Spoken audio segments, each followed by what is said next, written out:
Oh, hello. I am Tutut the Loxodon Bard, and as we are preparing the spell components for Modify Memory, so that we can make our theme song proper always in your head at all times, they asked me to come out on the stage and prepare a little thaumaturgy to give you a replacement theme song until then. So, here we go. D&Me, D&Me, is this show? I don't know the rest of the words. Hey, what was that? Tipsy, get off the table. No. How much have you had to drink? Not enough. Onyx, could you please help me? Get off the table. No, Tipsy, come back. I am sorry about that. But please enjoy the show. Tipsy, I swear to the gods, come back here. Never! Hello, I'm Victor Rivera, and this is D&Me, where I play with myself. I play D&D with myself. And welcome to episode 5. We did it! Not only did we do it, we made it 5 weeks of doing D&Me, but DnMeAdventures is now a Twitch affiliate. Which means thank you to the 0.06 thousand people that are following me right now. Thank you so much. We did it. Twitch affiliate is when you do Twitch the normal level, when you first start off, you need to get 50 followers and then you can start monetizing. So, as soon as I figure out what all that means, and incentives, and little emojis of me going like, oh wow, and stuff, I'll have that all figured out. So thank you so much for helping D&Me and D&We become a Twitch affiliate. That is huge. So thank you very much for joining me on this rare Friday night. Let's start into fun things. First and foremost, last adventure was a bit of a shopping adventure. So as you can see, my boys are not here right now because they have new clothes. So let's bring them out in a fashion style runway type montage. So first up, we have Tipsy, regular brown, unimaginative, regular brown Tipsy. And then for the last episode, we went to the Convex Crimson, which is Redbubble. The Redbubble store is available now. You can search D&MeAdventures, like D&Me, like that. And then you can buy merchandise, D&M merchandise with the logo and stuff on it. But Tipsy, what did he get? He got, boom, 80s ski jacket villain goodness. It's very fun. I love these are from Hero Forge. Thank you very much, Hero Forge. My favorite thing about this outfit is the color scheme because it very much reminds me of the 90s. For example, remember this? North Carolina, the Charlotte Hornets windbreaker. Everyone in my ute had that. And then speaking of the 90s, this design, which I Googled it, and this literal design is called Jazz. That is the name of this turquoise brushstroke and then the purple squiggles inside. And then finally, my favorite little visual appeal to Tipsy's outfit is my favorite flavor of Pop-Tarts. Wild berry. I'm just going to eat Tipsy up. Look at him. I'm going to eat him. So that's Tipsy. Get this out of here. Next is Onyx. So this was Onyx beforehand where he had pirate garb. Look at that ice anchor. And then he got a brand new top, which is white fur-lined, and I like the details especially because the white pops with his beard and his dreadlocks, but he's still keeping the same gloves and the same pants and like boots, which for the gloves, I imagine I fractured my arm one time, and then when you took off that cast, the white, not packaging, but the white like fabric on the inside looked this discolored and yellow, and it smelled. If you ever broke your arm and you had a cast and you could just smell it, that's what I picture Onyx's gloves to smell like. And then I can picture him also trudging through the snow and never ever washing his pants and his boots. So that is just the gradient. I dig it. I like it. Get Onyx out of here. Next is Rock. Let me see my debonair half-orc wizard. And then what did he get? Ooh la la. Look at that dark brown duster. And I added the saddle underneath it with the white fur-lined also. I like white fur-lines.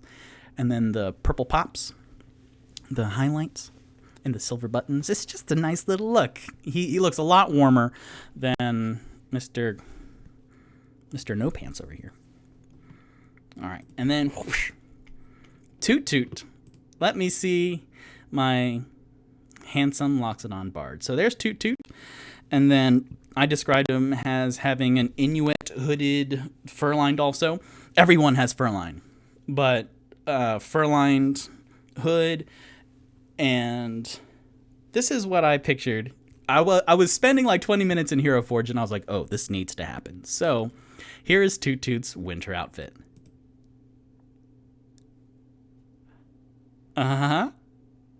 Are those black yoga pants and Uggs? Absolutely. So, I imagine his whole outfit coming out of Kohl's or like a Ross.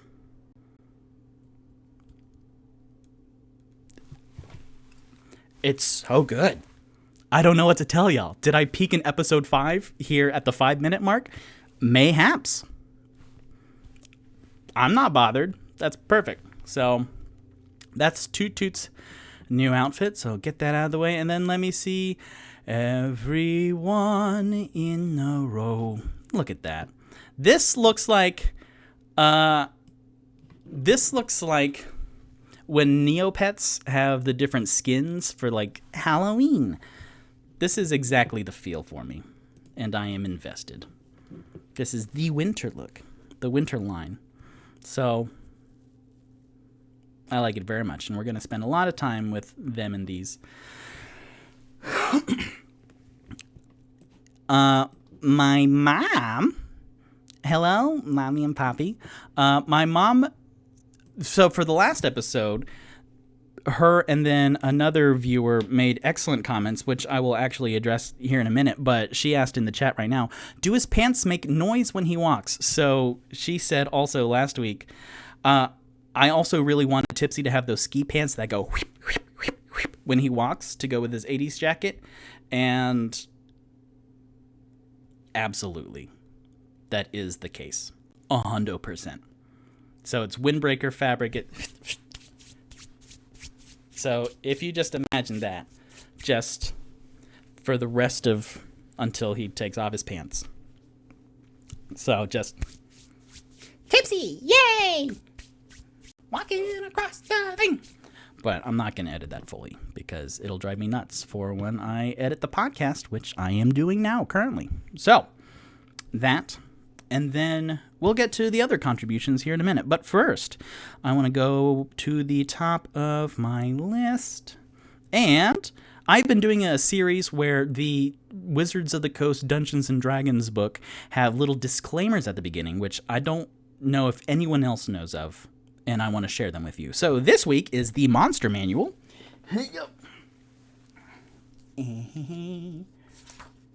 Monster Manual disclaimer. Oh, it's a big one.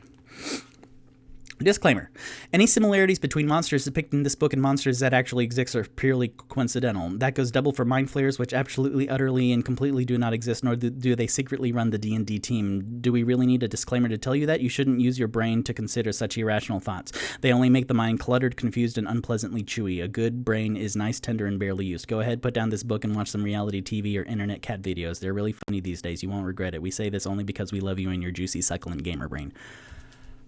I mean, if that's not hilarious, I don't know what is. So thank you, Monster Manual. Thank you, D&D. Thank you, Wizards of the Coast. And technically, y'all are watching TV-ish kind of now, Twitch, so it's working.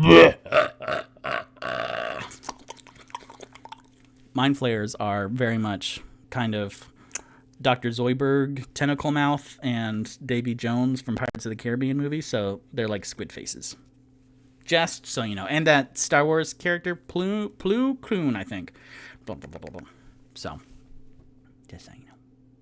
Next is a section called D and Dedication, or D and the people who worked on Waterdeep Dragon Heist. Last episode, I thanked interior illustrator Claudio Posas and mapmaker Elliot Zastro. And then this week, I have two people that I wish to thank. I have author and podcast host Shelly Mazanoble. I practiced that last name for the past hour. Mazanoble. No, Victor. So as an author, she wrote two books. One is Confessions of a Part-Time Sorceress, A Girl's Guide to the Dungeons & Dragons game. And then two, Everything I Need to Know I Learned from Dungeons & Dragons, One Woman's Quest to Trade Self-Help for Elf Help, which is so cool. And as a podcast host, she is a co-host to Dungeons & Dragons' very own Dragon Talk. So, Shelley, Episode 5 of D&Me, we made it. We're here. So I will expect your email whenever you're ready. Shelly liked two of my tweets and responded to them. So thank you very much, Shelly. And then you can find her at Shelly Moo, so SHELLYMOO, and then ShellyMazanoble.com. So, Mazanoble. I'm so sorry. I will edit this into perfection. Shelly Mazanoble. And then two, I had a tweet that was liked and responded to by one of the grandfathers of Dungeons & Dragons, Ed Greenwood, who is the creator of the Forgotten Realms, which is huge. So that was amazing. Thank you very much, Ed. You can find Ed at the Edverse. And he has an excellent beard. So, thank you, Shelly, and thank you, Ed. That they liked my tweets and stuff, and that makes me feel good. So, thank you, D and Dedications and D and to people who worked on Waterdeep and Dragon Heist. Next.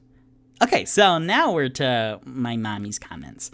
So, instead of D and Research After the Fact or D and Revisions, today, this episode, we have D and Retcon, which doesn't work in the D&D theme, or D&We contributions. So I take viewer responses, and sometimes they catch things that I don't because I am piloting 800 things at once. So my mom, Dodie or something, said about Tipsy's pants, and then she asked, did Waddles get an outfit? So did Tipsy's rat, Waddles, get an outfit when they were at the Crimson Convex? Absolutely. The Convex Crimson. Absolutely. I like to picture that they just have a simple scarf that is red and white striped. Just nice little, and then the red little tassels at the end. So yeah. Oh, I should edit. Future Victor, edit a nice little scarf for Waddles. That'll look cute. Cute as hell. And then my other contribution for D&We, I have Plaidbeard asks, right at the end of the episode, and I'll talk all about this in the D and recap, but they went to a shop that was called Old Zoblob's shop. Zoblob. Oh my gosh. Old Zoblob's shop.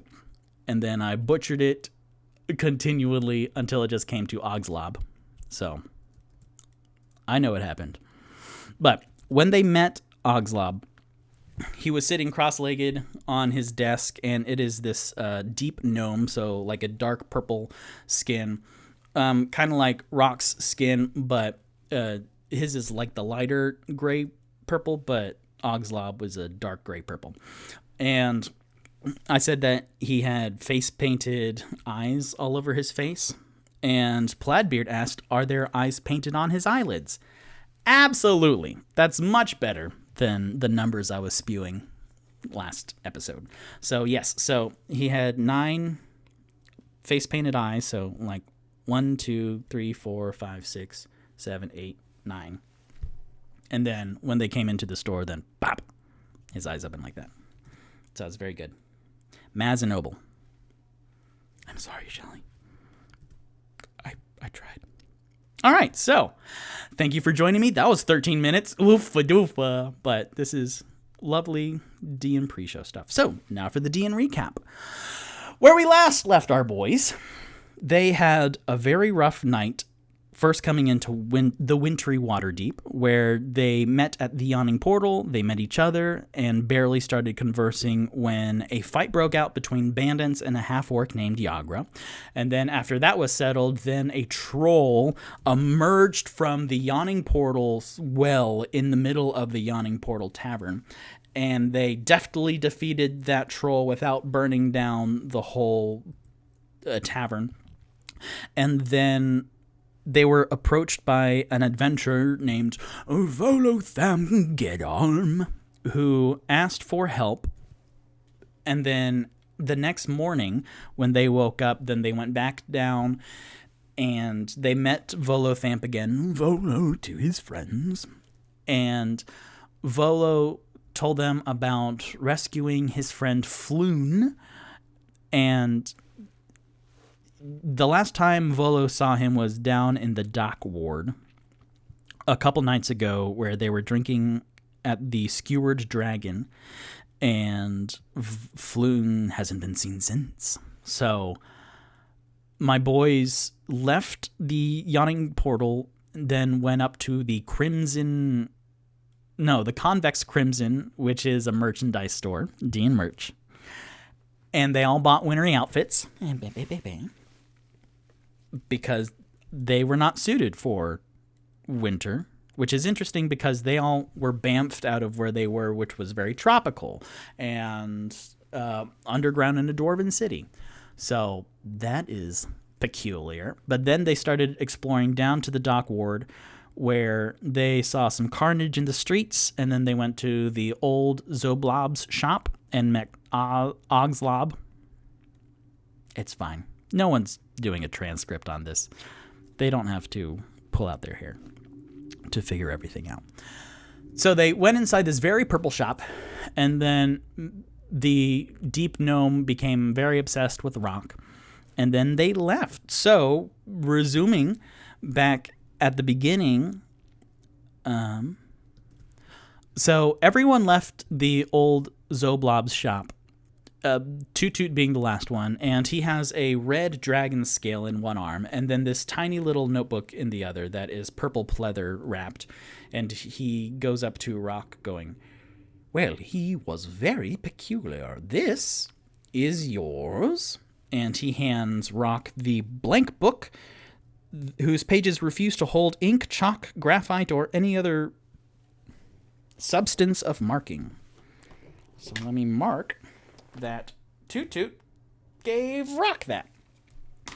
And Rock goes, "Thank you. I thought that would have been more useful than it was." And it was a little bit, because now we know that Floon and someone who looks like Floon exited the Skewered Dragon and were followed by 5 assailants, and they disappeared. And one of the assailants has a fat black snake tattoo curving around his neck, which, as you said, Tutut, is very peculiar. So I say, I don't really want to, but I say we check out the Skewered Dragon. And Tutut nods grandly, and Tipsy is staring into the old Zoblob's shop, and he's like, "Man, that guy was a creep. And he was short." And Tutut goes, "Okay, so shall we?" "Yeah, I guess so, as long as it's further away from that guy." Then my boys start making their way to the Skewered Dragon, which is a tavern whose windows are shattered. 2 big bank windows that have no glass in it anymore, except for like the jaggedy bits around the edges. And Tutut enters first, and it is about as cold inside the Skewered Dragon as it is out on the snowy streets of the dock ward of Waterdeep. And you can see there's barely any light in here. There is some snowy daylight pouring in through the windows, as along with some flurries. And you can see exactly 3 people in the Skewered Dragon. Two dwarfs that are sitting very far apart from each other. One is right by the window at a table who's getting like a little bit of accumulated snow on his table and kind of on his drink and on his upper arms, but he's holding a metallic tankard and staring to forever. And that's kind of a blustery vignette right there. And then the other one is one table in and one table back. And immediately, as soon as the door opens, then this dwarf has a worse resting bitch face than Onyx does, just staring daggers at these new people. Half of them are taller than dwarfs, and then the other half is a dwarf who's actually pretty tall, and then a gnome, but just staring. And not wanting to make eye contact with that one, all 4 of my boys kind of look around, and then they see the bartender. It is, again, dark, and there are a lot of empty tables, but this bar is up against the wall on this left side, and there are like 2 torches alongside the bar. So then my boys head that way, and the bartender that they see is a red dragonborn, medium height, with patches of more deeper red than the rest of their scales. And they see that one of the arms, the right arm, is in this sling. And you know how thread count is the number of threads per square inch of fabric? Well, this sling has like 5. So it's a really poorly made sling, frayed at all the edges. And this bartender is wincing every time like they grab something, and then they notice the door open and these 4 new people come in, and they welcome, come on in and have a seat wherever you want. And my boys look around to all of the empty seats except for 2. And they saddle up to the bar, Tutut and Rock easily. And then Onyx like hoisting himself up, and then you hear as Tipsy always has trouble getting up on bar stools. And the bartender is, "Hi, welcome to the Skewered Dragon. How can I help you?" And you see them wince. And Rock is taking point on this. Rock leans in. "Hello, I was told that one of our friends was here, and we would like some more information, if you don't mind." And then Rock looks around the the bar, and they see the back of the zoned out dwarf just continually staring out the window and into oblivion. And then the other dwarf is at another table and staring at them like this. Which, for the podcast, it's me like turned 90 degrees in my chair and staring fiercely. So Rock immediately disengages eye contact and looks to the bartender. Yes, any information about our friend Floon, if you don't mind." And the bartender looks at them a little confused. "Yeah. Oh, I see. You want to get information out of the big bad dragon, and you want to do it by force. Okay, hold on a second." And the dragonborn reaches under the bar and pulls out this folded piece of fabric with stuff in it, and then places it in front of my boys. And then with apprehension, then they take one of the edges of the fabric and fold it back, and then fold the other third back. And what you see inside are rusted metallic tools, some with points and hooks, some with sharp edges. And they go, "Okay, copper up first, and then you can you can get information about Floon. Yeah. And Toot kind of puts his hands out. Whoa! Excuse me, what on earth? Are you okay? And the bartender looks up a little bit. Yeah, don't you want to?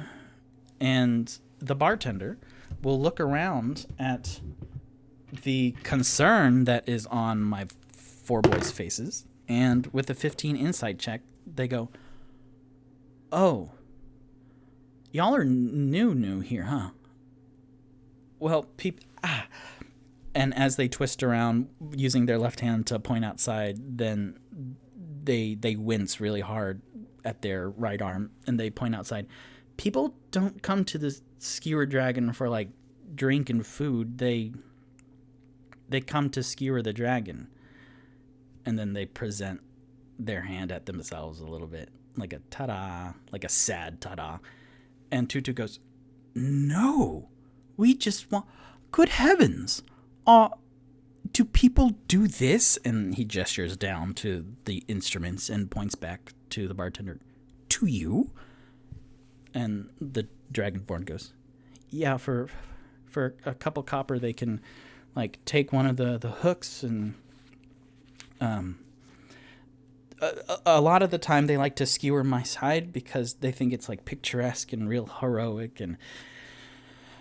But as you can see, and as they gesture to their face and their body, then you can see the dark patches of deeper red is actually scabs and fresh wounds and like cuts all across their cheeks and neck and down their front, where you can see now, as you're looking at the sling, it's wet with a little bit of red coming through. And they go, "Yeah, for a cup of copper they can do that, and then for more they can do more." So let me tell you, it's a relief that you lot aren't here to. I'm sorry, this is unusual. Do you want like a drink or something? I can get you a drink. Everything tastes real bad here, but I can get you something. And then Tutut, with his hands kind of still out and just in awe, goes, "Excuse me, I am Tutut. What is your name?" And the bartender goes, I'm Ivy," and squints and cocks their head a little bit, because from the patronage that they can see here and the actions that have been noted of previous denizens of the Skewered Dragon, this is unusual to be so friendly and caring and actually care. So IB says, "Yeah, IB, propane," and then kind of turns profile and spits out this little torchlight of fire. Ibuprofen. And Tutu goes, "You look highly uncomfortable. May I have some healing. May I?" And Ivy looks kind of gobsmacked. And with a furrowed brow, they lean across the table, kind of interested just to see what happens, while making eye contact with Tutut and just looking down at the instruments, and then checking eyes with everyone else. Then Tutut goes, "Okay, here we go. IB." Yeah, and he casts some magic. Let me look at my magic. He casts Cure Wounds. Cure Wounds at level 2. That's something he likes doing. So I have a dry erase. Like, I have a page protector, and then I have a dry erase marker. And then I could just do that. Boop. And then that's a level 2 spell for Cure Wounds, which is, I believe, 2d8 plus 3, which is the spellcasting modifier. Ooh, that's an 8. 8 plus 3, that's 11. So, IB, like, Tutut, let's see, what's an IB song? IB. Chat, do you have an IB song? IB. I met someone whose name was IB Normal. That's a young Frankenstein joke. And IB leans back and, wow, takes a breath, and then you can see their fingers move in the sling, and they look down. Oh, that's the first time I've been able to move my fingers in a while. Thank you, Tutut. Thank you. Wow. Oh, I feel a lot better. Thank you. You know what? I'm going to get you all a drink on the house. And a little lightheaded now, IB turns around and squints half as much as they reach for glasses, and you can see 3 big wooden barrels behind the bar. And kind of one-handed with the nozzle takes the tankard and then pours with like the thumb down on the thing to fill it up, and then places one, and it looks the same color and consistency and frothiness as well hydrated pee. So that one from the middle, and then from the left one, it's a little lighter pee, and then like even more well hydrated, and then on the right barrel it comes out not as well hydrated pee. And so then IB places 4 mugs down. Thank you. You were asking about Floon. Yeah,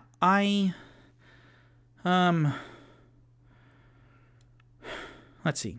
Floon was here a couple nights ago, and Rock speaks up with Volothamp.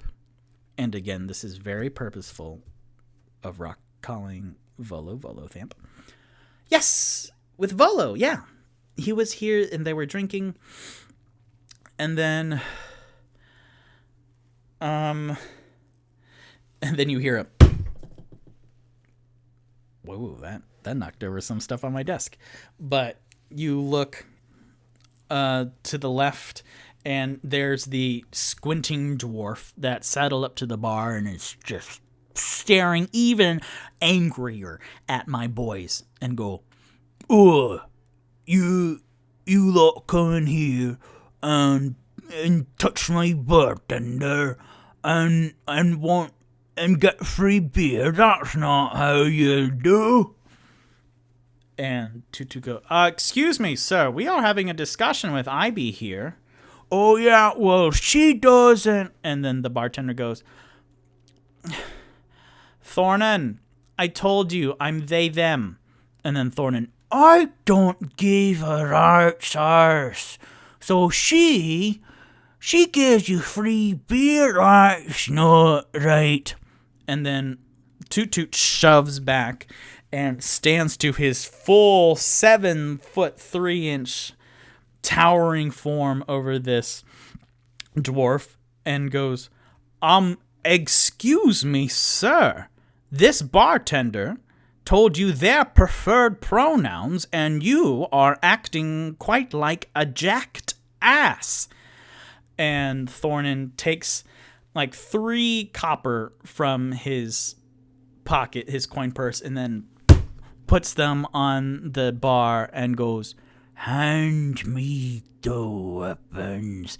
And he reaches for the hook, like one of the dentist tools at the bar, and then you hear another, and then Onyx, you can see grabbing Thornan's arm, and Onyx slowly shakes his head no.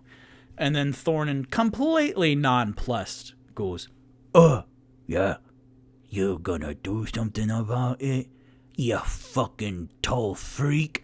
And then you hear a because Onyx, one hand twists Thornin's arm, and you can just hear the crack of the bone. And I need to roll for some damage because this completely went bonkers where I thought it was going to be. That is a 17 plus. What's his unarmed strike? 17 plus 6, so that's a 23. Yikes. Onyx is a strong boy. So you can hear the of Thornin's arm, and he goes, "Ah! Ah! Fine, whatever."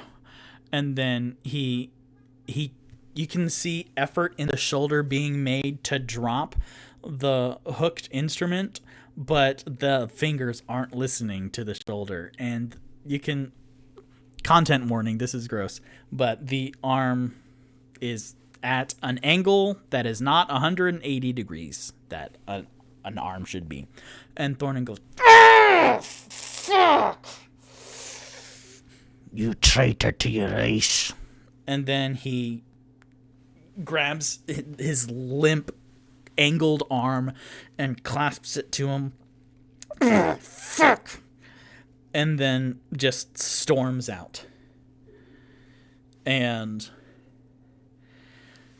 there's just this palpable, right at the bar, you can see Tutut flushed in the face. Because he doesn't do, like Victor, doesn't do conflict well.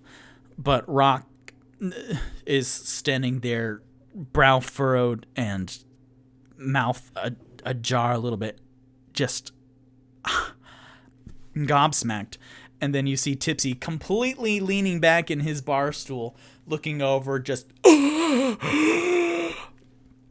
and Onyx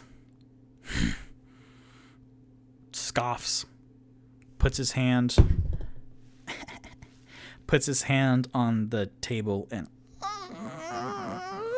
the 3 copper over to Ivy. And Ivy looks up.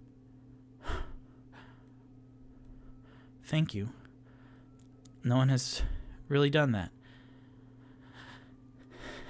And then, with concern on Ivy's face, then they reach over and pick up with... You can also tell that Ivy is not left-handed, but is forced to be left-handed because of their current predicament, even though they were healed quite nicely. But they fumble and try to pick up the... Excuse me. I'm doing some world building. Rude. All right. They were like, "Oh no." They were going after Thornin, who needs an ambulance. Huh? Here we go.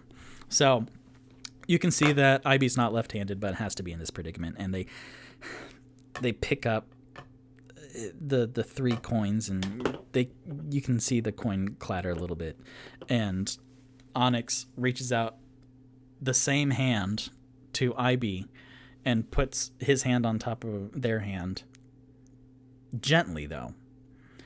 And Ivy looks up, and Onyx shakes his head a little bit, and then he reaches down and then pulls out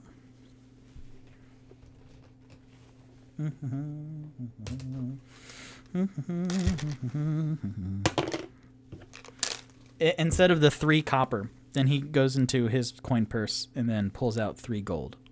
Clink, clink, clink, clink. Puts it on the table. And then he goes, "I bought these." And then folds the fabric thrice over the rusted implements and rolls them up and then puts them in his bag. And Ivy looks up, and you can see a tear forming in Ivy's eye, going, "Wow. Thank you again. And then you can hear another clink, clink, clink, clink. And you can hear another siren. I love where I live, but I live very close to the CDC. I don't think the 2 are related. I don't know if y'all can hear that. Now you can. turn up the gain. All right. So, IB is getting more and more speechless because you can hear other clink, clink, clink, and then another 3 and another 4 and 5 gold on the table. And IB at this point is just crying silent tears. And Tutut, who is now sitting back down,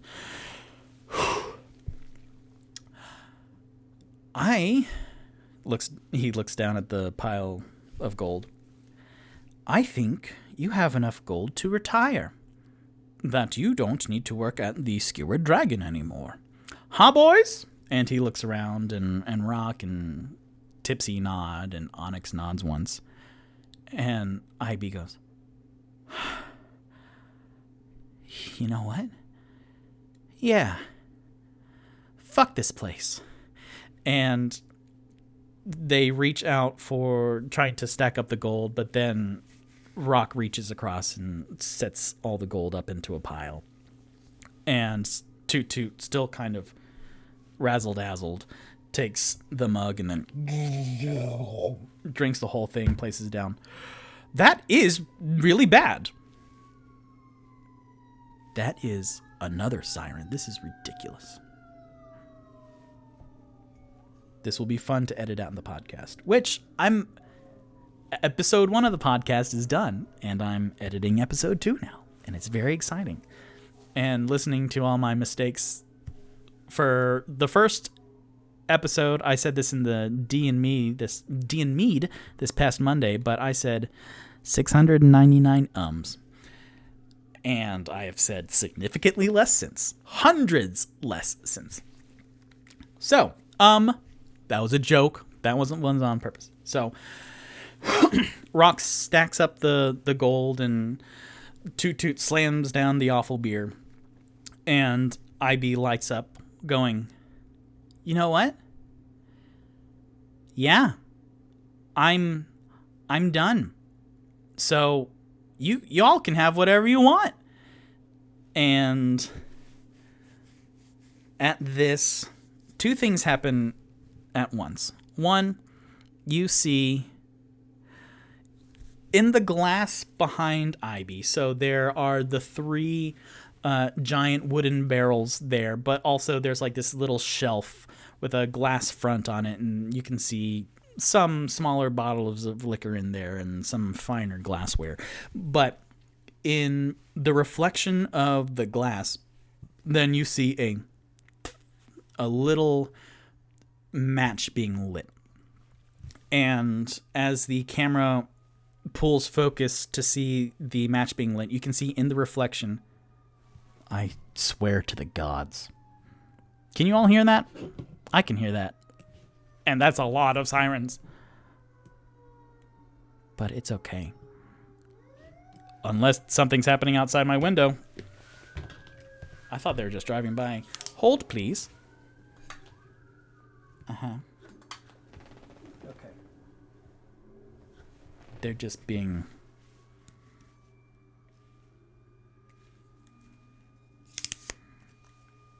Good Lord. That's a lot of sirens. This is a distracting amount of sirens. While I wait for this 10th one to go by, does anyone have any questions so far? This is going some cool places.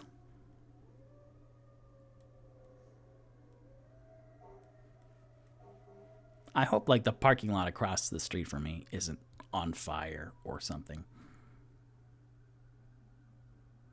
Oh my God, they just keep going. Thank you, Poppy. Poppy says, you are doing great. With 2 exclamation points. Yeah, I'm just going to wait a little bit because this is actually factually distracting. They just keep coming. I am going to look out my window to make sure that my apartment building is not on fire. Hold, please. Thanks, IB Propane, and whatever this mysterious match thing is. So, hold, please.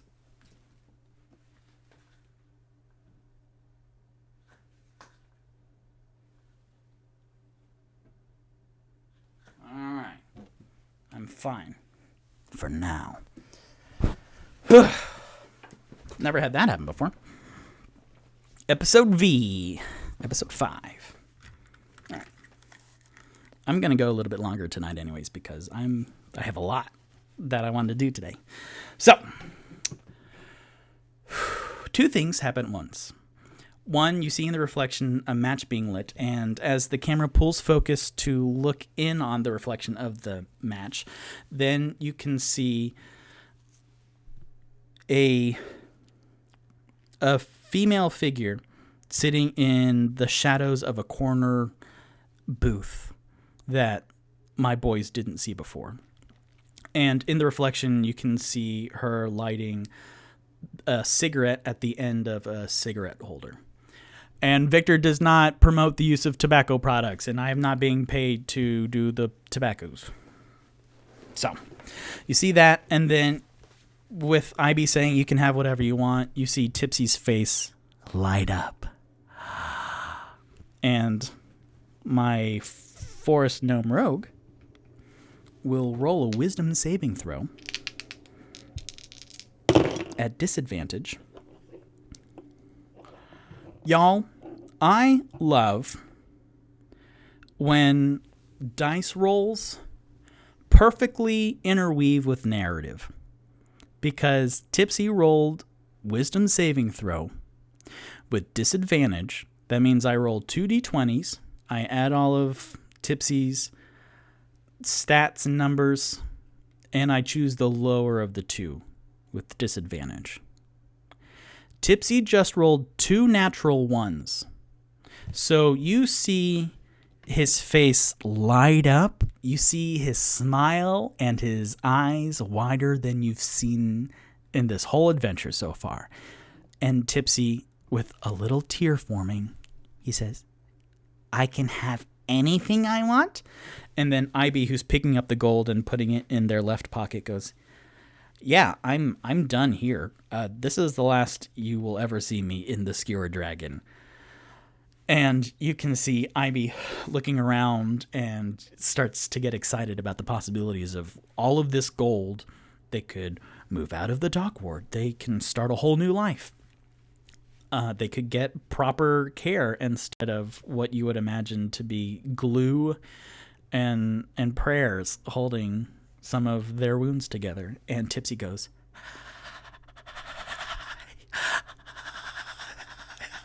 and he looks over to the other boys, and you can see Onyx kind of pull away a little bit with wide eyes.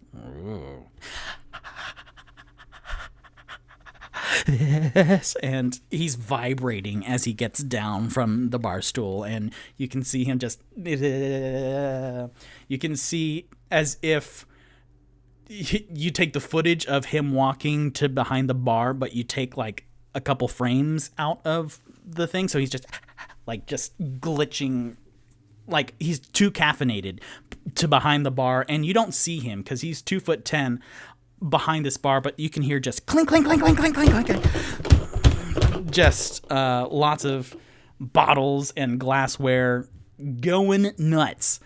So Tutut looks behind them and sees a female in the corner and goes, "Hold on a second." And he gets down off of the bar stool and he goes, "Rock, Onyx, could you keep an eye on him, please?" And let's see. Rock would be more interested in whatever Tutut's up to.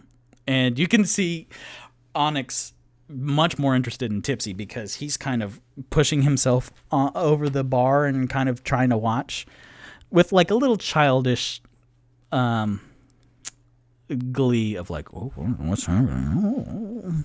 And they're a little chaotic, those two. So Rock goes, "Yes, Onyx, could you put..." "Oh, he's already taken care of that. Excellent." And then they both get up, and my 2 tall intellectuals walk towards the corner booth. And what you see sitting there majestically is this tiefling who has dark blue skin and these black antelope horns that go vertical and they like twist, and they have ridges on them. So a tiefling is kind of a race of player characters that are very devil inspired.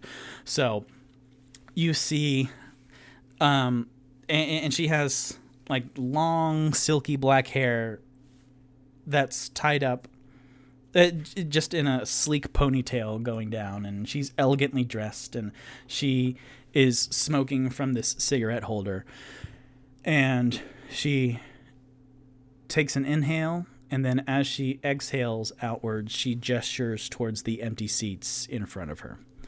And she exhales like away from the tall intellectuals to not like blow smoke in their face. And Tutut turns around and sees and sees Onyx, like he's full up just on all fours at the bar now, like on the bar now, and going huh, huh, huh, huh, huh. And you see Ivy gathering their things, and you see just more chaos. You hear it underneath, and just a and Tutut, figuring that will resolve itself one way or another without his help, looks back at the female and goes, "Would you like me to take this seat?" And she, very suave, goes, "If you do not mind." And he settles up and then looks over at Rock, and he sits down. And she takes another drag. "That was extremely chivalrous, what you all did for IB." And Tutut, well. And you can see him blush a little bit, which is different from the fluster, just reddening of the cheeks when he was confronting Thornan. And he kind of looks down at the table, goes, "Oh, well, I consider myself not a hero." He looks over at Rock, and then Rock nods. Well, that was rather heroic, standing up, and yes, you could say that. Yes. Tutut looks back at this tiefling, and she goes, "You were asking about Floon, if I heard correctly?" "Yes, Floon. We were tasked with finding Floon for Volo. Volo seemed to have misplaced him, and we have been hired to make sure that he's all right, and most importantly, that he is alive. Do you happen to know? Were you here a couple nights ago? I think it was 3 nights ago." He looks over at Rock, and Rock nods. And she goes, "I actually was here that night." And she leans back over, and she nods her head up slightly. And then you can see like this rustle in the air a little bit, where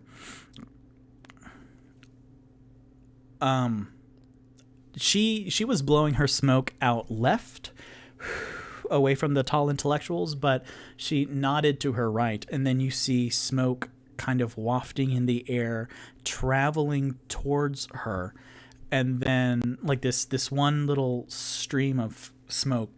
And then when it reaches her, then it blinks into this magenta, this bright, alarming magenta feather boa that is just hovering in the air right at this tiefling's like mouth area.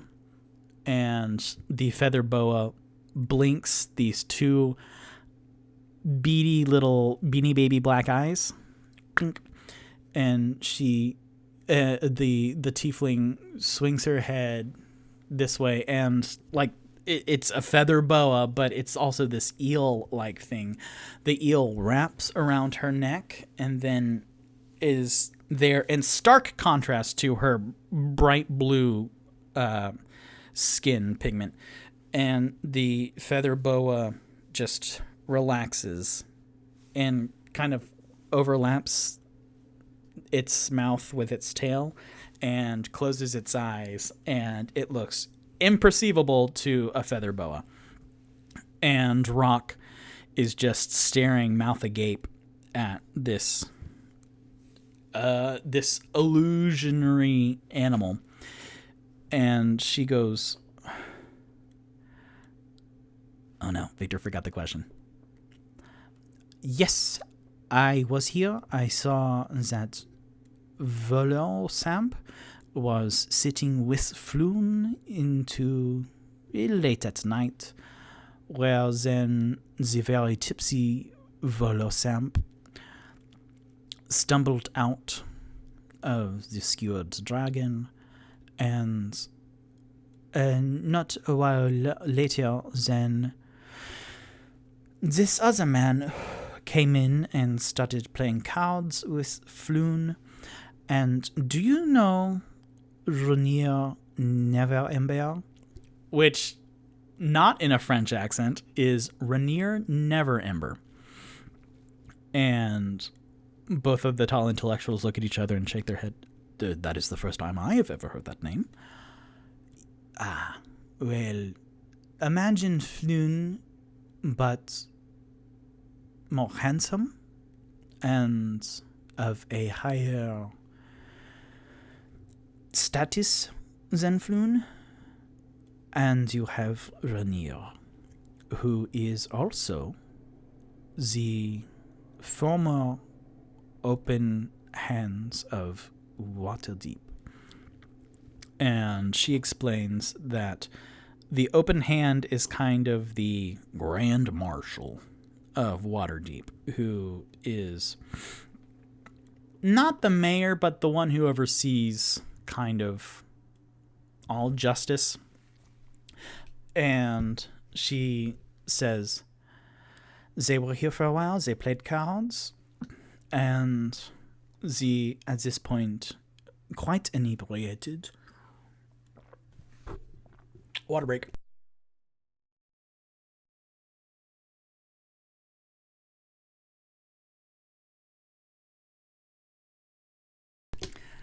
Oh no, I'm gonna burp. Hold on.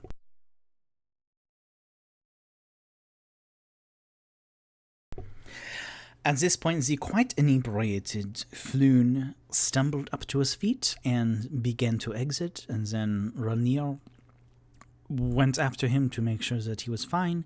And then 5 men clad in black armor went to follow them, and as far as I know, none of them have returned. And holy cow, something fell off my desk and I thought it was an animal. Wow, that'll give you a shot of adrenaline. I thought like a cat jumped off of my table, and I have 0 animals in my apartment. Boy howdy. That'll put a little hep in your step. At the confused expressions of Tutut and Rock, she goes, and they had this snake tattoos. And she looks at them, and when she sees that there's no comprehension, she goes, you are new here, are you not? You do not know the open hand, you do not know Renier, you do not know the Never Embers. Do you know the Zents and Zenithar? To which Rock goes, he kind of leans forward. No, but I would very much like to know. Knowing is kind of, and then he pushes his glasses up on his face, my thing. And then you can hear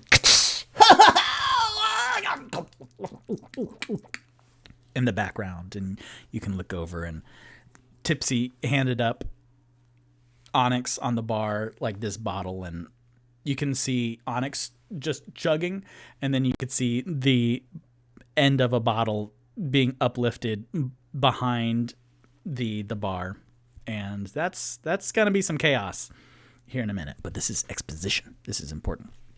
So, yes, the Zents and Zenithar, they are 2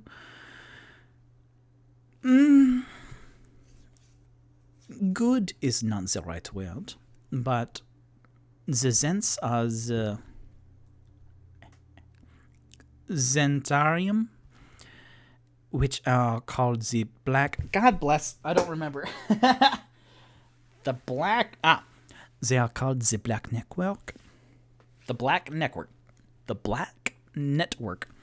And they are mercenaries of a sort where they sell firearms and weapons. They are a divided underground network, whereas Xanathar, so it's Zents versus Xanathar, which I am only now realizing that having a French character giving this much exposition was not the best idea I've ever had, but I really like this character, so I'm sorry, Poppy. Oh my lord, I get it. I should have done like a southern character. Now listen, the Xanathar and the Xantherum, boy, that would be funny if I just continued with that. Anyways, so this suave tiefling goes, the Black Network, they are mercenaries, and then Xanathar is the closest you have to a thieves guild here. Thieves guilds are not sanctioned in Waterdeep because of the stringent laws, but there is underground crime, and Xanathar is the head of it. And you can recognize both because Xanathar, and she like half whistles to her feather boa, who like pokes their head up and goes, Xanathar. And this eel, this air eel, goes into the air and goes in a circle and blinks into the smoke earlier. So instead of this magenta feather boa, then you can see this ring of smoke, and if you squint a little bit, then you can tell that this creature does not have full invisibility, but as long as it's doing something, then you can tell its outer form. So it's kind of octopus-esque with a 14 intelligence check.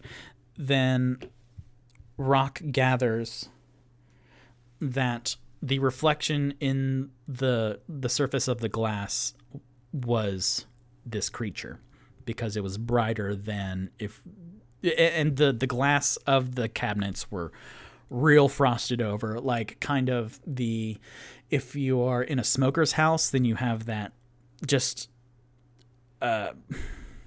screen of filth on it.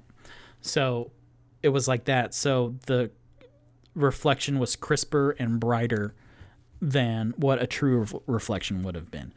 So this air eel is kind of spinning in the air, making a circle, but then also kind of like neon lights. It's going through the air, so what you can eventually see after a little bit is a circle with 10 lines coming out of it, which kind of also looks like the tattoo from Krenst from the very first episode that he had on his bald head at the crown. So it kind of looked like that. And then this tiefling like says into the air sharply, Zents. And the circle with the 10 lines coming from it instead is kind of just waving in the air, but the air eel turned into this black snake, and as it's just being a gif in the air, then like the first third of it has these thin wings to it. So it is a black flying snake, which Ogslob in the last episode called it a fat snake because the wings kind of make the first third of the snake look rotund, but it's a black flying snake. And this tiefling, with her cigarette holder, gestures. The circle with the lines was the sign of Xanathar, and then this flying black snake is the sign of the Zents. Which, again, I apologize for the French, but...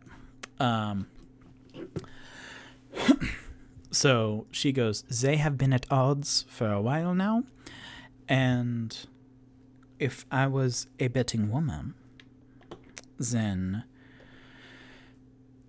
the men that followed Floon and Renier out they all had the black tattoos on their necks. Which Rock, at this point, he's writing in one of his books. He's taking notes. He's taking good notes. And Tutut goes, this is very good information. Thank you for indoctrinating us into the lore here at Waterdeep. May I, as you might have heard, my name is Tutut, but may I ask your name? And she elegantly goes, Ago. And this, she gestures towards the air eel who's now resuming its position around her neck. She goes, and this is Emilia. And Tutut goes, Argo, Emilia. And Tutut makes eye contact with Emilia, who blink, and then closes her eyes to resume a feathered boa appearance. Thank you very much. This is really good information. Do you know where the 7 of these gentlemen went? And Ago,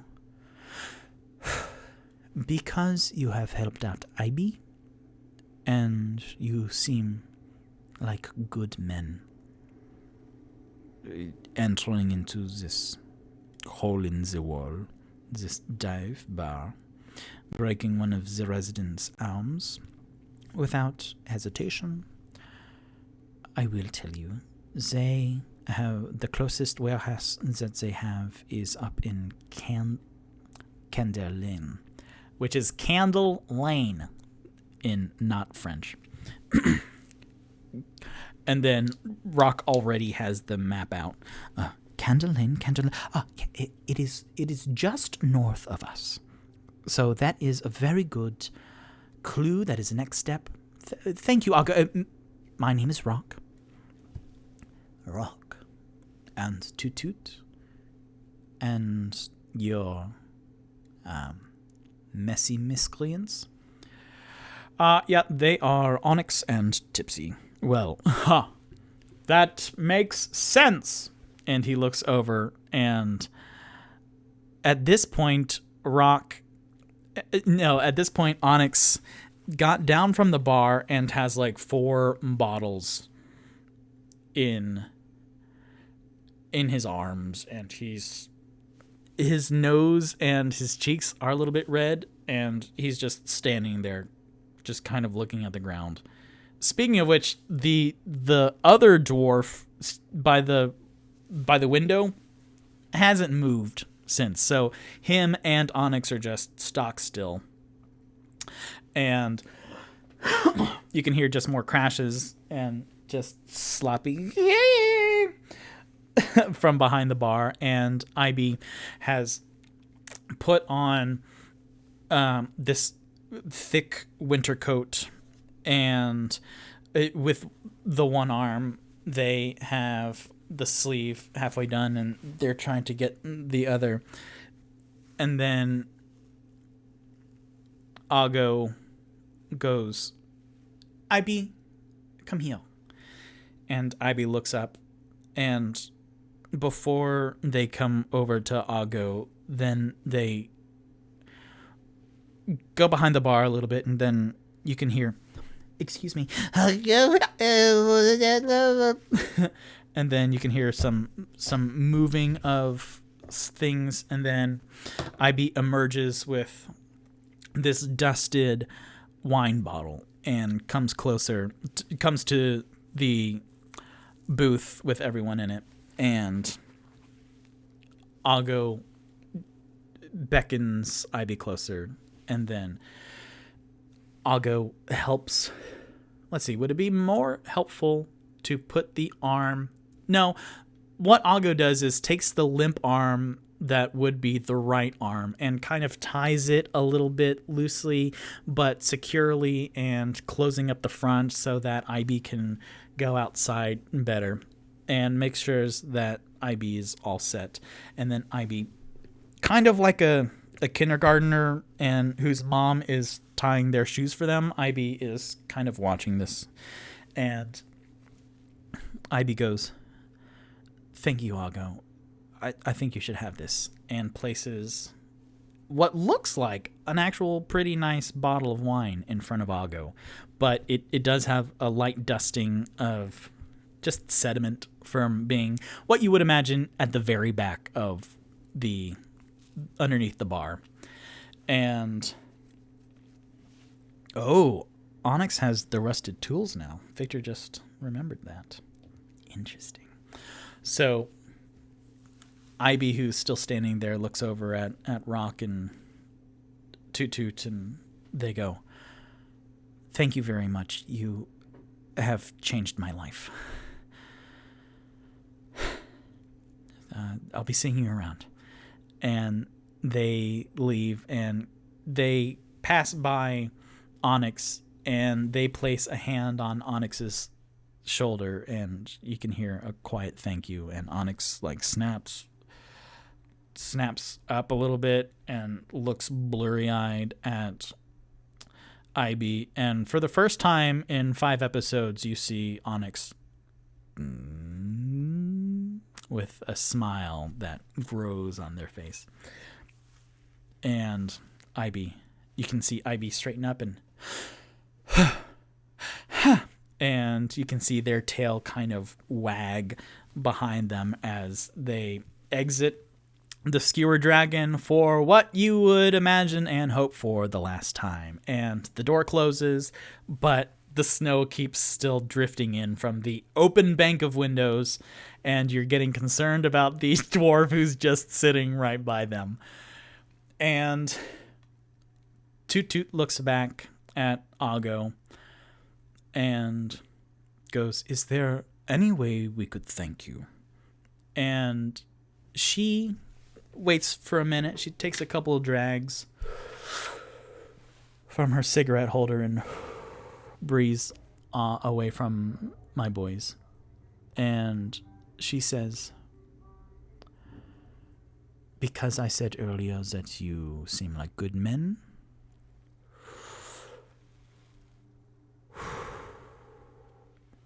I am asking you this once. Stay out of my way." And she taps the ash that is at the end of the cigarette off, and she leans back as a demonstration of, "You are dismissed." And Rock, who took this hint, and Tutut too,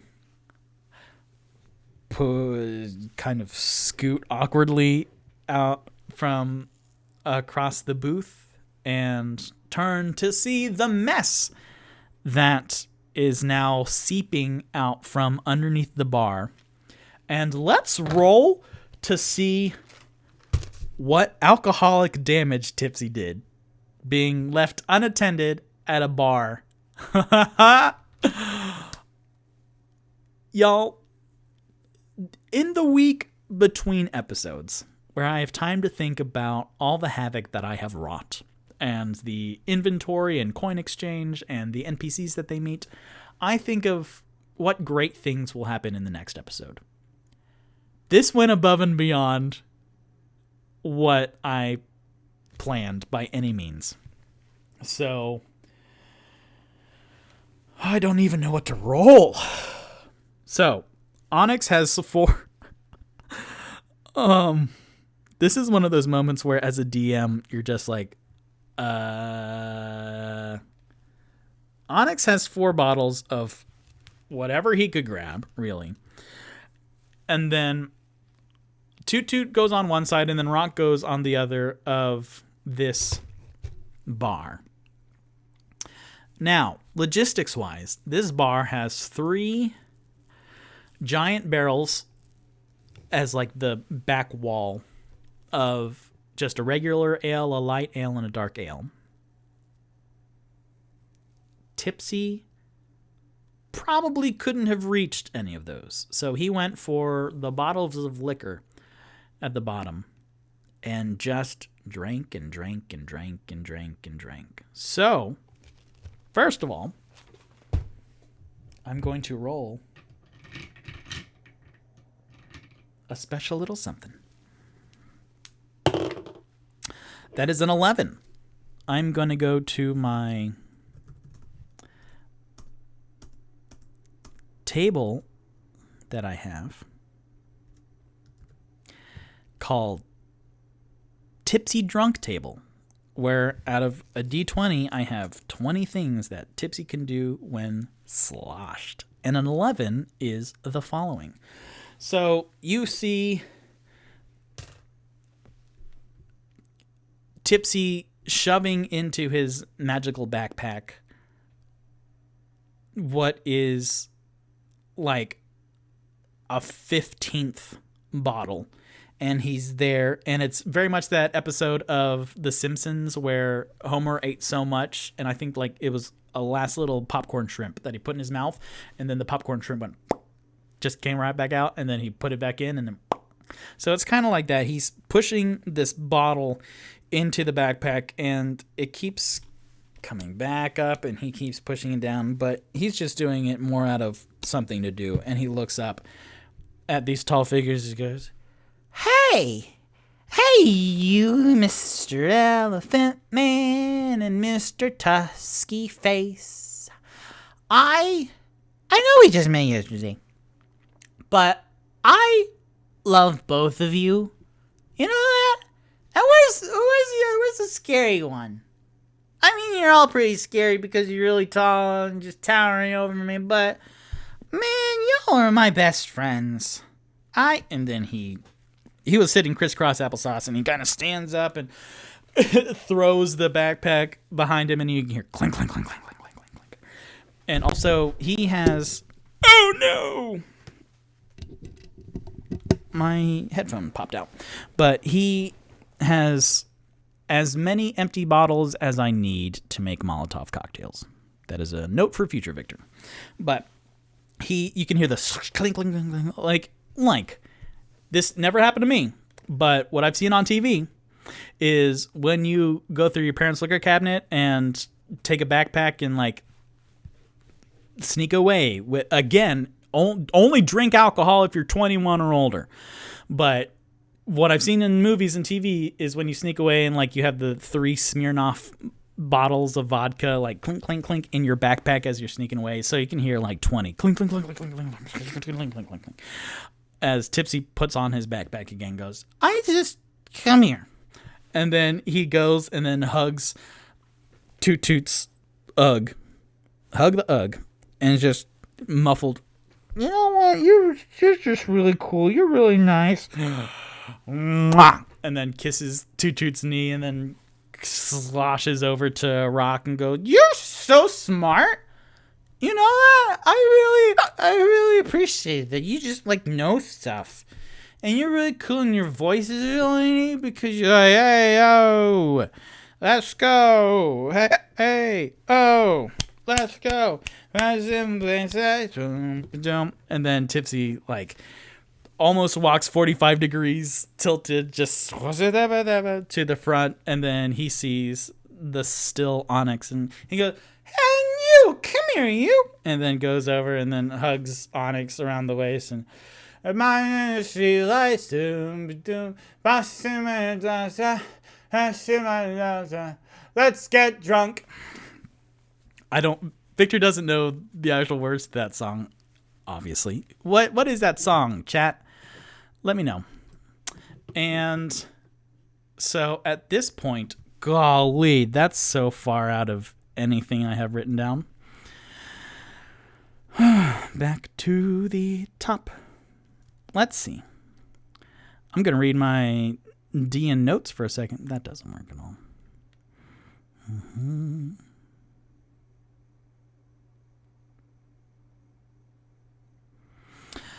Yes. Future Victor, Onyx gave 3 coins. Tipsy gave 3 coins. Rock gave 4. Tutut gave 5.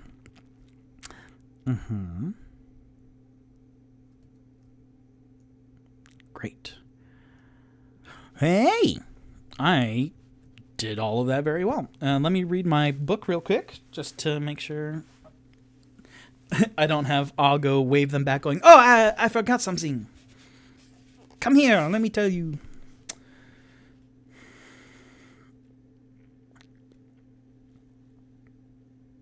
Great, yeah. And with the new lead of Candle Lane, then my boys exit out of the Skewered Tavern. Tipsy,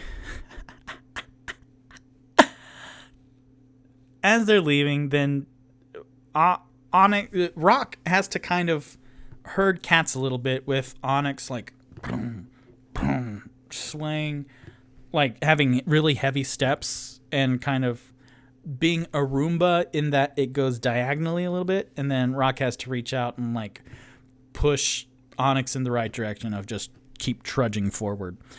And then Tipsy is doing his own little like twirling around and then keep looking up at Rock going, you're so smart. Can I wear your glasses? And then walks, and then Tipsy looks over at the stock still dwarf, and he goes over and I love you, and then hugs the dwarf around the waist, and the dwarf is just unmoving, and then looks into the tankard and goes, oh boy, that looks gross. There's stuff floating in it, man. All right, have a good day. Hey, if you want to join our group, we can. And then Rock goes, and okay, let's just excuse us. And then they all go outside, and then Tutut looks behind them at the corner bar, and all he sees is a little bit of smoke just disapparating into the air. And then when they go outside, Tipsy is fucking trashed. Oh boy. That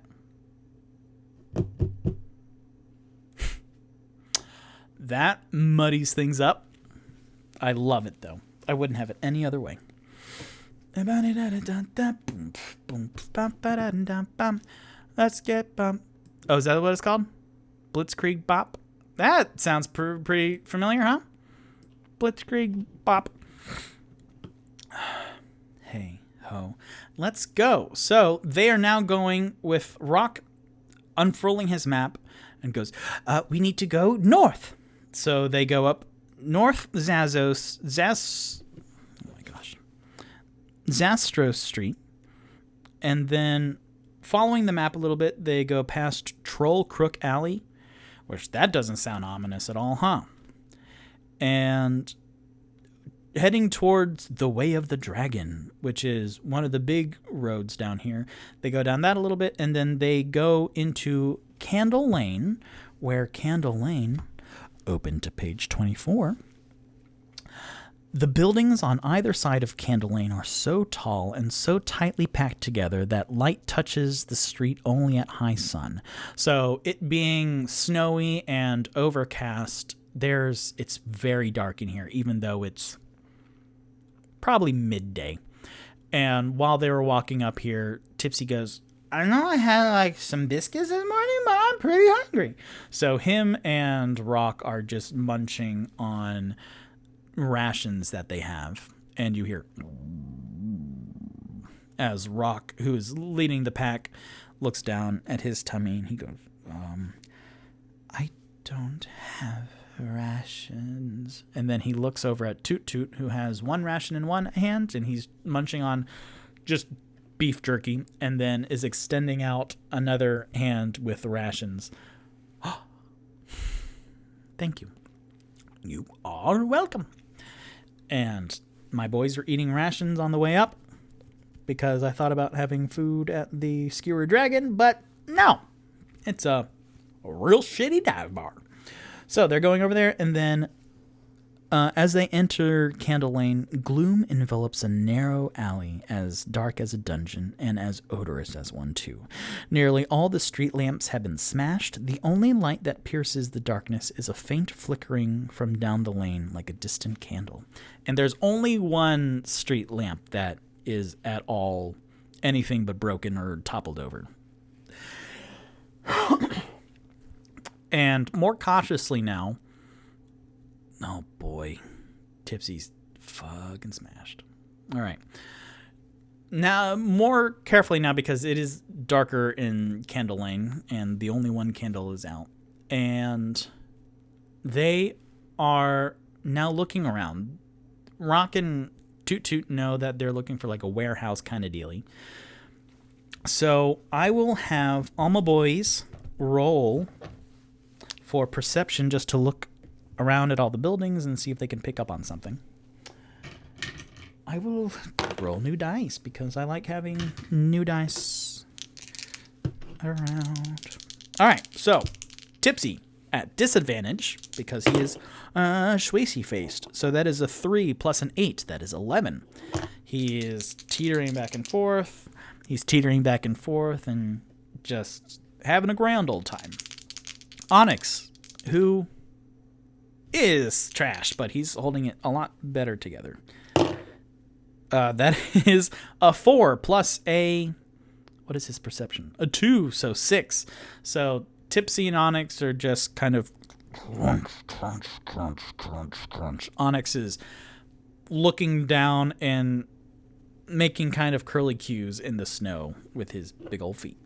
And then Rock and Tutut will both roll just regular, because they don't really have a reason to have advantage. So for perception, hey, though, Rock rolled a 17 plus 1 perception, so 18, and then Tutut, 3 plus 3, so that's a 6. So Tutut is more taking care of the drunk littles. And he's like, Rock, Onyx, can you please, Tipsy, do not put your tongue on that. Do not put your tongue on that light pole. Lamp pole, street light. Street lamp. And as Rock is looking at the map and then looking around at the buildings and he's hearing a, I'm stuck, hello. Then he spots with an 18 across the street from the one lamppost with a now quickly sobering up Tipsy stuck to it. He sees the front of a building, of a warehouse that looks...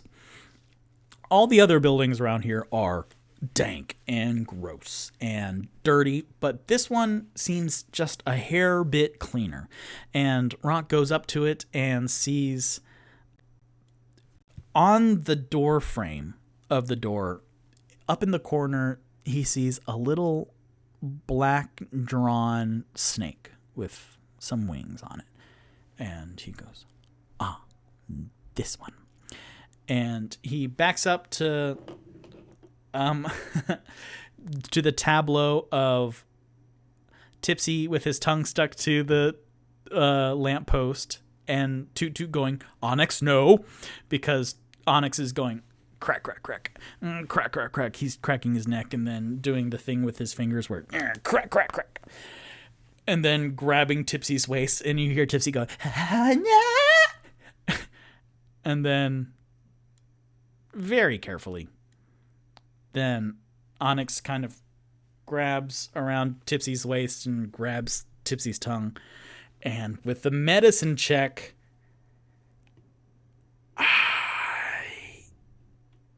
Onyx is gonna try. Would he do this with disadvantage because he's drunk and he's strong and he doesn't know his own strength sometimes? Yep. Oh no. Oh boy. Oh no. Onyx will roll disadvantage for a medicine check to try and get Tipsy's. Unless Tutut stops him, but no, I don't want a metagame. That's a 2 and a 3. That's again the story.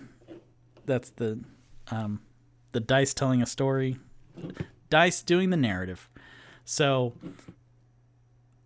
Rock goes, this is the oh, no. And Tipsy, it's not actual like damage, and like half of Tipsy's tongue is not stuck to the, but it hurts a lot. It hurts so much that I will do just ouchie damage. Like, I won't do detrimental. Tipsy's tongue is out. No, that was not a purposeful roll. So 2 damage of just being ow, ow, ow. So 2 damage to Tipsy's. How much hit points does Tipsy have? He has 31. So that's fine. So 29.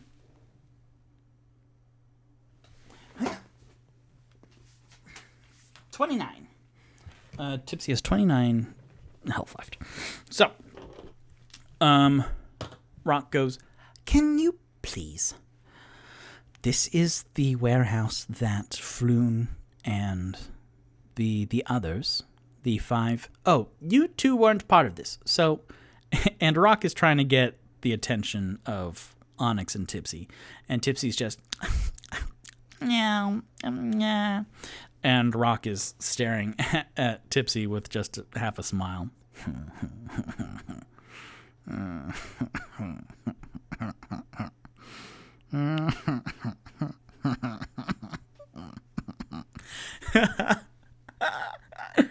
And Rock, meanwhile, so there were 5 of them, and it was 5 Zent members, Zentirum, and they have black snake tattoos on their necks with wings, and there is Rainier Neverember who is with them, and we believe that they might be in this warehouse. And he looks up, and only Tutut's looking at him and kind of doing the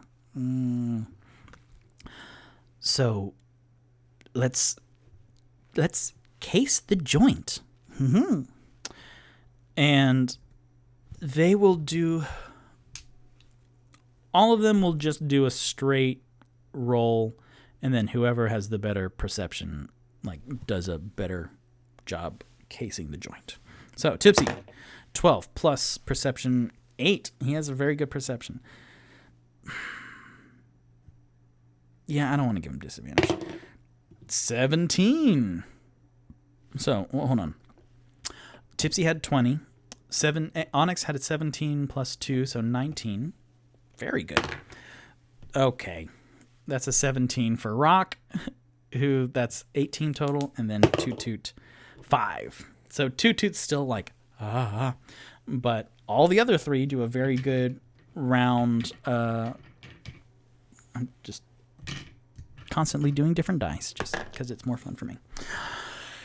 They go around the building and they see that there is the front entrance that Rock was just at. There is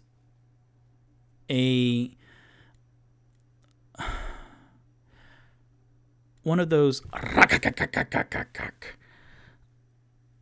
what is it called? Oi, book. What is this, like sliding dock doors? A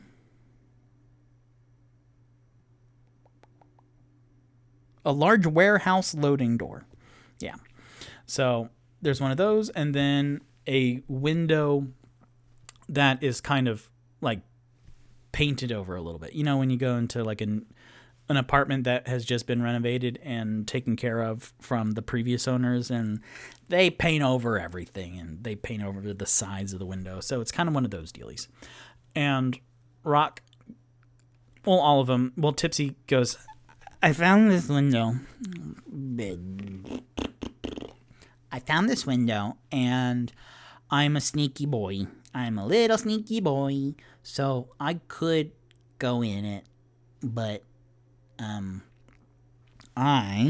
he looks down, and he brings out a little leather case that unzips, and in it are thieves' tools in these holding little pouches and stuff. And he goes, I have thieves' tools, because I'm a sneaky boy, but from previous adventures, they got damaged, and I haven't been able to fix them yet because we haven't really gone shopping or anything. We got warmer clothes, which is nice. And then Waddles, he takes out Waddles from his pocket, and Waddles has a little scarf on. and Waddles looks super dazzling. Mwah, I love you, Waddles. And Waddles is just, and he's looking up at the others.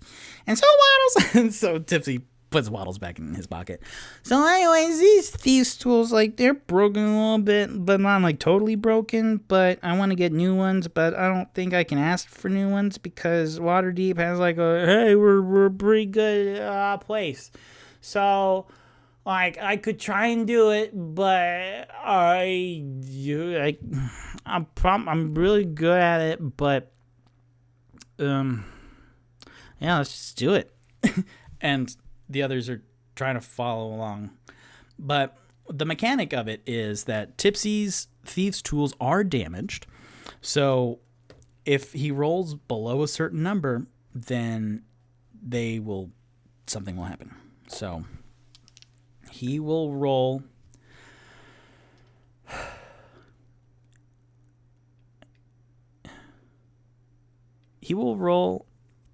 unfortunately with disadvantage because he's still pretty drunk. So okay, well then that's not bad. So both of them were 9s, and then he has a +6 to sleight of hand, so that's 15, which is enough and will not break the tools, which is good. If he rolled like butt, then he would have broken the tools and made a lot of noise. But he takes one of the tools. They kind of look like smaller, cleaner versions of the rusty tools that Onyx now has.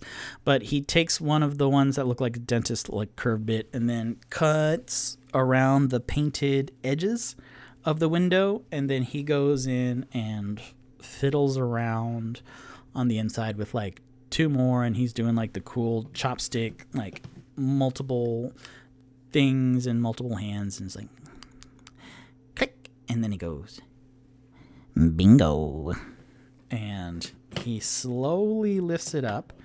I'll have him roll for stealth on this. I'll just do straight because he did well on opening it. So stealth, that is a 12. So that is a 3 + 9 stealth, which he has advantage on. Why do I have that little thing on it? No, okay, yeah. So 12, not as gracefully. He opens it up and it squeaks a little bit, and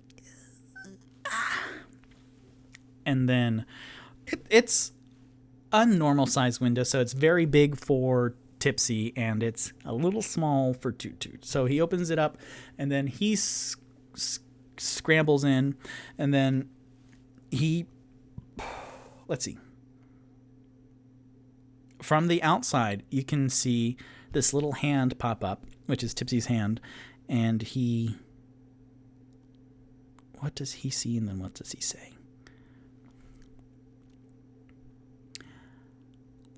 He very slowly like twists his hand and then like does a come here gesture that you can see the fingers fold in, and Onyx would go in next.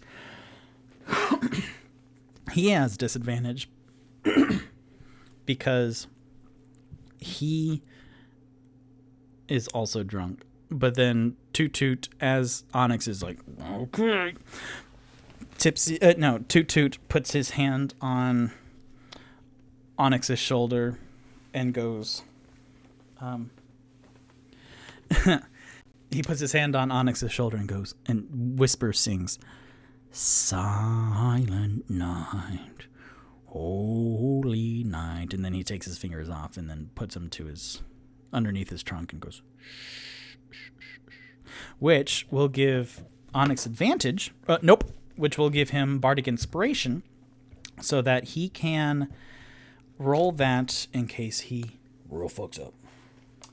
Bardic Inspiration, which you can do for a bonus action. And if a bard does that, then you get a little extra oomph. So, Onyx will now roll with disadvantage, but with Bardic Inspiration.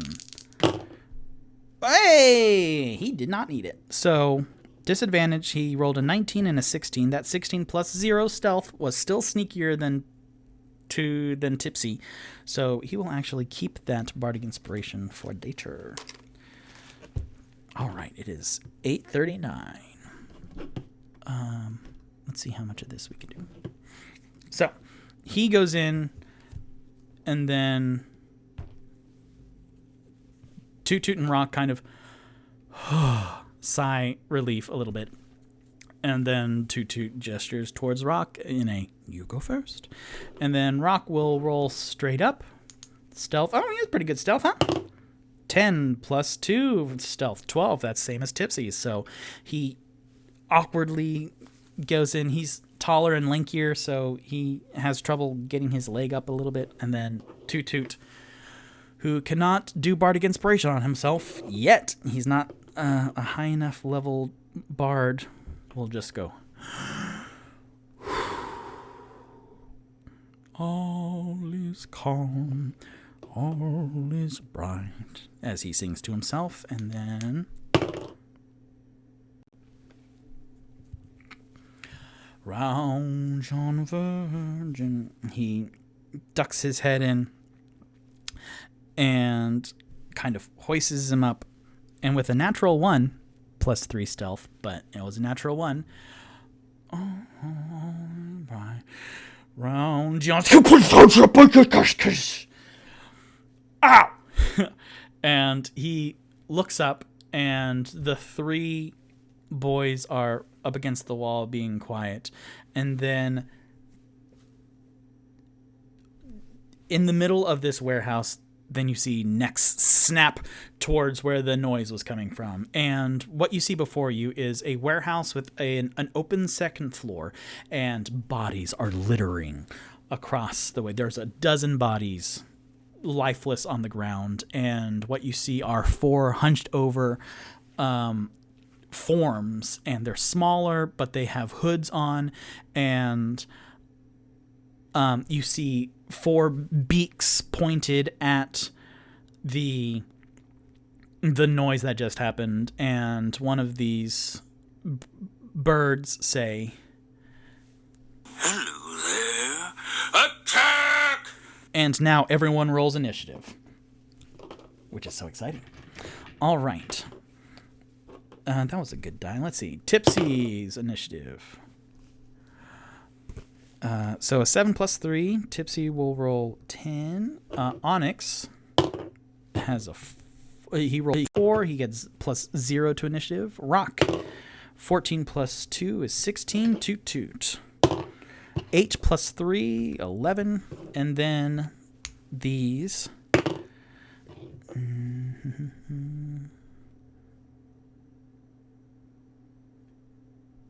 Oh, boy. Okay.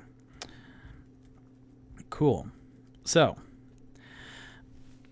I will tell you the initiative order for my boys, but I will not tell you the initiative order of the bads, because I like that dramatic irony for the audience. So, what we have going on here, Rock rolled first for 16, Tutut has an 11, Tipsy has 10, and Onyx has 4. So, Rock, who just hears this clatter next to him, goes, "Ah, nuts!" And then, what can Rock do? He will probably do some magic. And no, I'll save it for a second. Rock will, and this might go a little bit long because I want to do this fight. So just so you know, because he heard these birds in robes and hoods say attack, then he will do Magic Missile, which is a classic wizard-ass spell. Oh, I need... Ooh. Because last time I drew what I was saying, so it was very cool. So this will be episode 5. September... What is today? The 3rd? Y'all, it's September 2021. What? So, in this warehouse, big old open space, then you see Rock, Onyx, Tipsy, and Tutut, who is now sprawled on the ground. So he'll use half his movement to get up. Prone. And then inside you see 4 birds.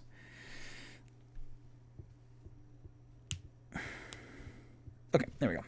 So Rock will do Magic Missile, and he will do it at level 2, because what Magic Missile does, it automatically hits, which is great. And Magic Missile at level 1 has 3 magical bolts, but at level 2, then there are 4 magical bolts. So he releases this, and all bolts of magic hit simultaneously. So you hear, nuts! And each dart deals 1d4 plus 1. This should be over here. 1d4 plus 1. That is 3. So 4 damage all around. These have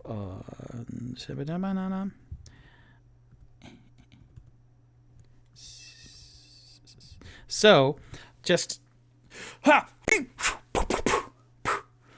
and these birds all get hit and then they kind of squawk a little bit, and then it is their turn. So what you see before you are 4 Kenku who are crouched down and poke up their heads. And what Kenku are, they're like bird folk. They are raven folk who are small size.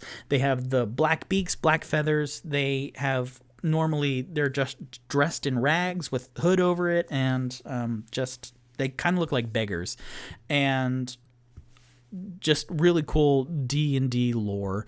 They are a cursed creature where they cannot speak, but they have mimicry, so they can repeat anything they've ever heard perfectly. And it's a really cool thing. So they let's see. Excuse me. So like you can hear this chorus of Ow, ow, ow, my leg! like 4 of them echoing and kind of reverb a little bit, because all 4 of them say it at the same time. And the magic missile didn't hit any of their legs. Excuse me. Water break.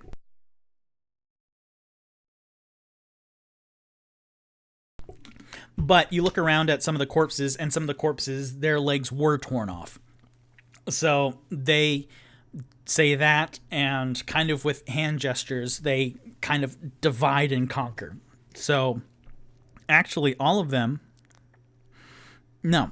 So the first one will go right up to Rock and hit with Skewered. And then the second one will go up to Onyx. The third one will step back and shoot at...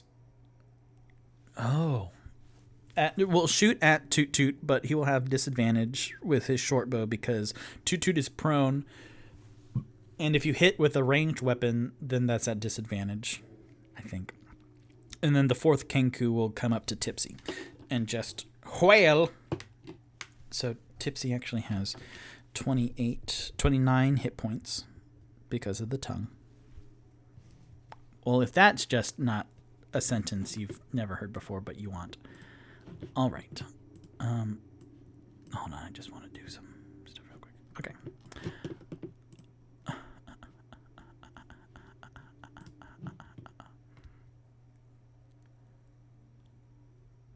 Awesome. I I have 15 sub points. I don't know what that means. That's exciting, though. I have 1 new follower. So thank you, 61. And I have 3 people watching right now. Thank you all. But what is a sub point? I'll figure that out later. So, oh, nuts. Sorry. I'm trying to do too many things at once. Kenku 1 will go up to rock and hit. That is a 17 plus something. Plus 5. Yeah, 23 certainly hits rock's 13 armor class.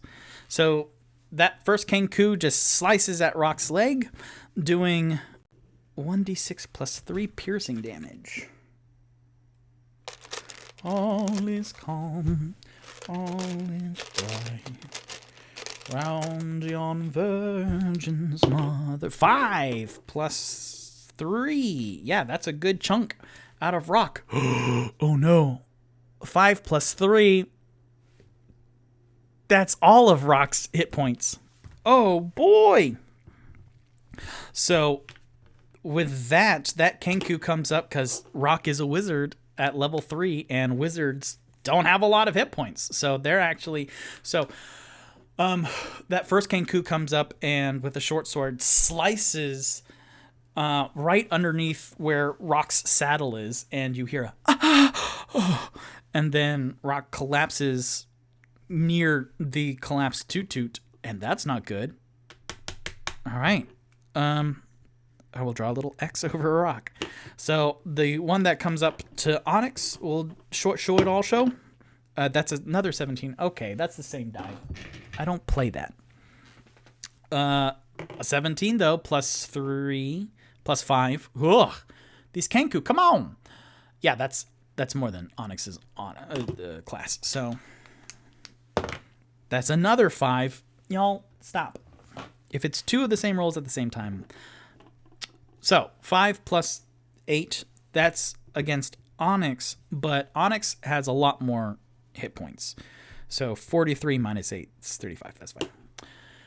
Then the one shooting Tutut is on the ground right now, prone. So that would be advantage for melee throws, but because it's ranged attack, I think it's at disadvantage. I don't know. I think so. I think that's right. So that is an 18, but then a 10. A 10 plus 5 to Tutut's armor class. Yep, that hits. Boy, howdy. These Kenku are efficient. So,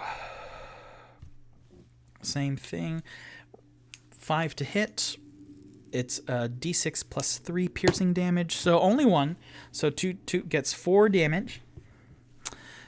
And then, then the fourth Kenku comes up to Tipsy and swipes. And that is an 18 plus 5, 23 against Tipsy. So that's a 3 plus 3. That's 6 damage against Tipsy. Tipsy's a little bit beefier, so he's fine. Boy, Rock got knocked unconscious. And then you hear the first Kenku who downed Rock say, Hello there. Attack!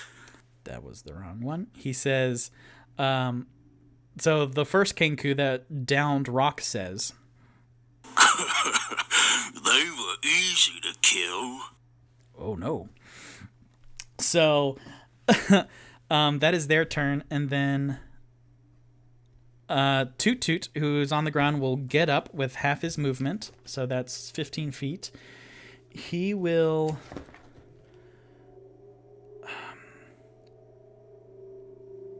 he will just hit. So this is the first time he is using this. Ooh, shoot. Well, let me see that. Oh, I think that's only... Okay, well, it doesn't matter. Oh, wrong character page. Because Tutut never does, really.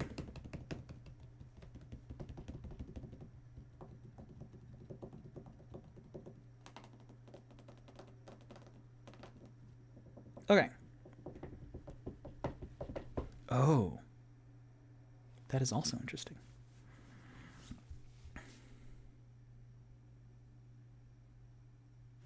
Yeah, sure. No, let's see.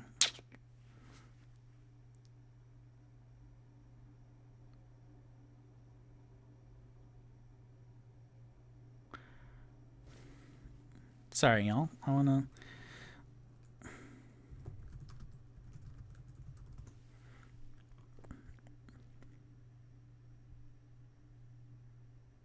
Cool. Yep, this is exactly what he does. Oh my god, just... So, Tutut stands up using half his movement. Round yon virgin mother and child, holy infant so tender and mild. He looks over at Rock's body on the ground. Sleep in heavenly peace. And he casts sleep. And then he rolls 5d8. And what sleep does is when he rolls 5d8, this is like a bank of hit points. So,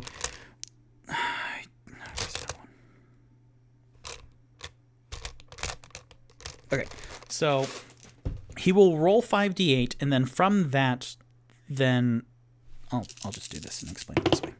So 5, 13, and then that one's cocked. 6, 19, and then 4. Okay. So 23 points. So I rolled 23 out of 5d8, and that is a bank of which all of the creatures that he's trying to make asleep, we will draw from that bank. So he will target the first one. And this works out nicely. So he targets the first one, which is standing above Rock, and who is raising his short sword again. And with this song, then the Kenku kind of folds in on itself and then is asleep. I will draw little Z's over him. Then the one next to him also with Onyx goes down, and the archer down that way, they all fall asleep. And then the Kenku, because 23 was the number that we can draw from, all of them have 7 hit points left. So that's 21, and then not enough to knock out the fourth one. So Tutut sings this, and then the 3 collapse, and then he kind of angrily... Sleep in heavenly peace, and then whips his head around to the fourth Kenku, who watched all his compatriots fall down, and then looks up. And this last Kenku looks up. No, please. And says that. Then it is Tipsy's turn, who... the one standing in front of him is the last one standing and not asleep. So Tipsy would take his short sword and stab him back. So once, 17 plus 6, that is 23. Yep, that hits. And then 1d6 plus 3, so 4 points. 4 points, and that slices into the Kenku, who is staring up at the Loxodon, and then stares straight ahead at Tipsy. You can just get slashed in the chest, and then goes, no, please, again. And with 2 weapon fighting, then Tipsy takes the other short sword and then slashes back across the Kenku. And that is a 7 plus 6, so that is 13. A Kenku's armor class is 13. So then this one, a 1 again, and that is another 4, and the Kenku just... And as it's going down, like his stomach is torn open, and then he goes down, and then he says, Ow, ow, ow, my leg! and then just falls.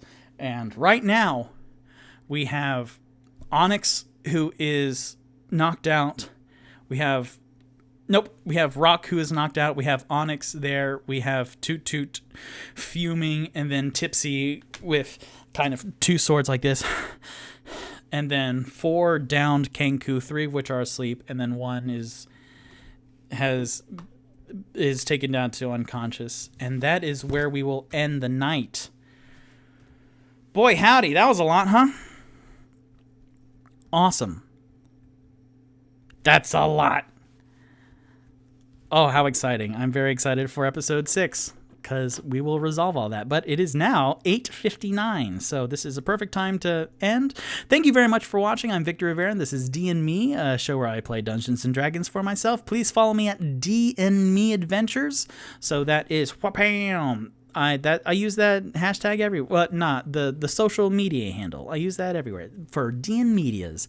I am a Twitch affiliate now, which I will talk about this Monday's D&Me, which is kind of like a talk show where we grab drinks and just hang out. So this will be Monday at 7 p.m. here on Twitch. I'm a Twitch affiliate on YouTube, Facebook, Instagram, Twitter. I have a Redbubble store now, and I am working on my podcast. So check that out on anchor.fm soon. And I stream on Wednesday nights at 7 p.m. Eastern Standard Time, and I upload the video the following morning. This was a rare Friday, so thank you very much for watching and being flexible with that. Tomorrow I have an event that I am helping out with, so I will try and get this video up. I will try and upload it tonight, actually. And then tomorrow morning early, it'll hopefully be up on YouTube. But that'll be Saturday, September 4th. And then next week we'll be live Wednesday, September 8th. So thank you very much for hanging out with me. I've been workshopping outros, and I've come to a bit which I think will actually play out very nicely, where I will roll a d4, so a 4-sided die, and then let one of my characters bid you goodnight. So Tipsy is number 1, Onyx is number 2, Rock is number 3, Tutut is number 4. Here we go. Number 1, Tipsy. Good night, and go steal something. No, Tipsy, I can't